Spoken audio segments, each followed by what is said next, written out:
Hello, Dr. Subramanyam. Good evening, Madam Shriya. Nice meeting you. It's a pleasure. Thank you so much. It's a pleasure for me too. Thank you. Right. Doctor, I wanted to ask you, easy access to treatment is a blessing for a patient. Can you make us all aware of what is home dialysis? Yeah. It sounds very scary to all of us. No. I think I'll make it as simple and as user friendly as a villager staying somewhere in Kanyakumari, or a villager staying somewhere near Nepal border, or somebody staying in the mountains of Himalayas. That is called peritoneal dialysis. The peculiarity of peritoneal dialysis is it's nothing to do with blood. It is just water, and that water is specially prepared, and the patient's attendants are trained how to do that process. And we have workers who go to the doorstep of the patient, and that is done 3 times a day. The added advantage of our center compared to other centers and earlier times is that earlier times surgeons had to make a big incision, and that needed anesthesia fitness. Sometimes the patients had heart weakness, for which the patient was not declared fit by the cardiologist. Over a period of time, we have borrowed knowledge from the West as well as from our colleagues. And without putting any incision, we make a small pinhole and we put the pipe inside, and extremely rarely we do not succeed, in which case we take the help of surgeon like Professor Jairam Reddy or Hidayatullah. But other times we do it ourselves, and the patient's attendants are trained of how to do it. It's very simple steps of hand wash and one small stand in the house, and after that it does not affect the blood pressure. Like hemodialysis, which is common, you need to have a strict monitoring of blood pressure, but peritoneal dialysis does not affect the blood pressure. So that's the great advantage of domiciliary treatment. Of course, there is hemodialysis domiciliary, but that's the one in which you should feel a little afraid that the blood pressure might change. But in peritoneal dialysis, nothing happens. Yeah? Yes. You make it really easy. Yeah, it's like God-given kidney. Continuously, the water which is there in the peritoneum sac takes out all the impurities from the body and sends in good things inside. And this is every 8-hourly exchanged to new fluid. So that's the thing. Right? And we have been in the front bench for that, and we had the largest number of catheter insertions, myself and Dr. Pawan, and we have published our data in the Indian Journal, and we feel that the patients are absolutely risk-free. Nothing will happen to them. How lovely. What are the high risk factors that should alert you to the possibility of kidney disease? There are 2 parts of it. One is symptom wise, the other is what are the predisposing factors. Symptom wise, if somebody has got puffiness around the eyes when he gets up, that is the earliest sign that you are losing protein in the urine. Not you. Don't worry. Oh God, we wake up with puffy eyes all the time. This is scary. Yeah. So, second thing is that you should always get your body checked after the age of 25. Once in 2 years, you should go for a master health checkup where you can see your urine is losing protein or not. That's the second thing. Third thing is... That's the urine culture, no? No. Urine routine. Simple urine routine examination will show you whether you are losing protein in the urine. You should just do it after 25, no matter how healthy you are. Yeah. Prevention is better than cure. I agree. Don't lose anything by doing that test. I agree. Yes.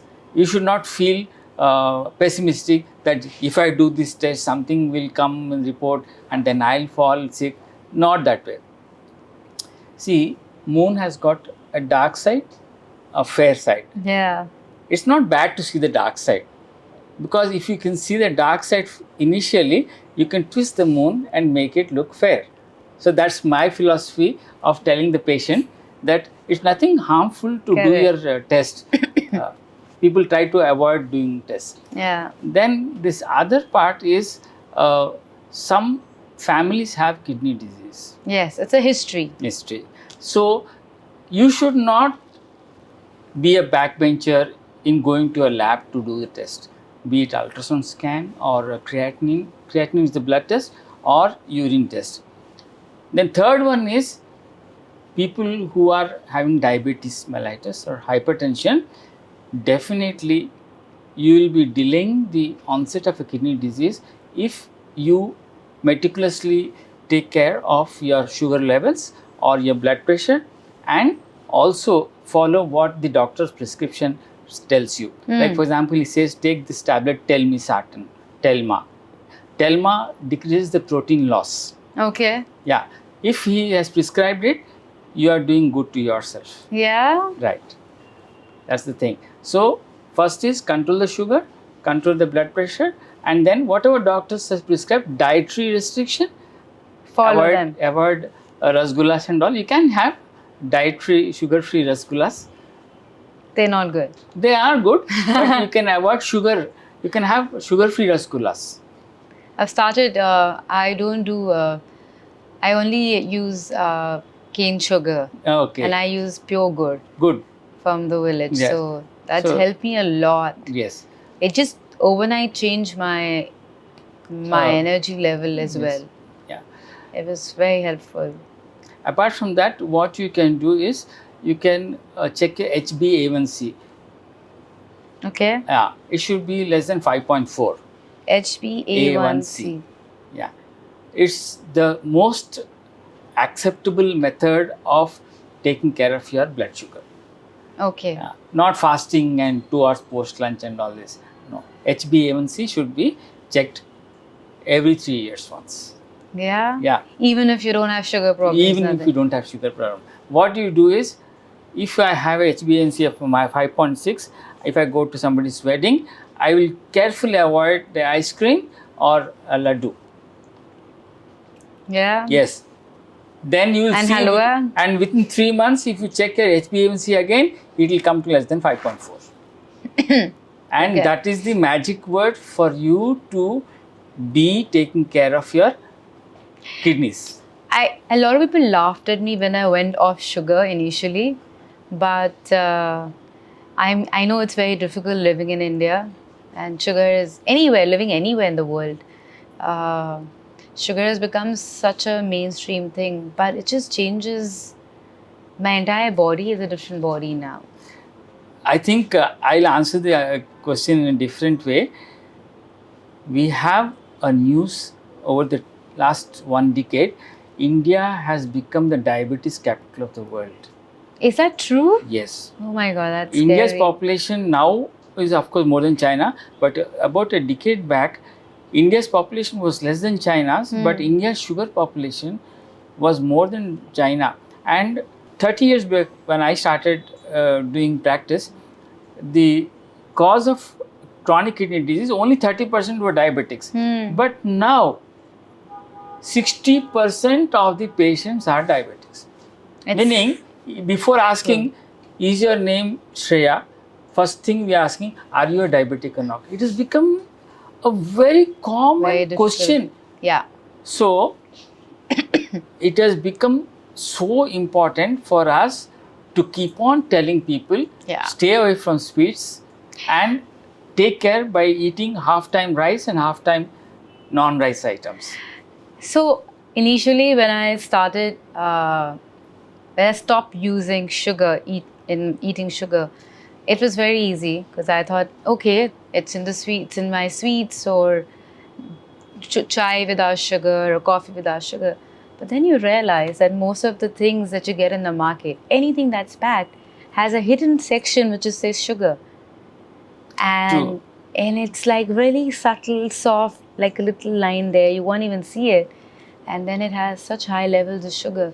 So I think the literate people will definitely be doing justice to themselves by looking at the small letters. Small letters. I think just do that. It's very important.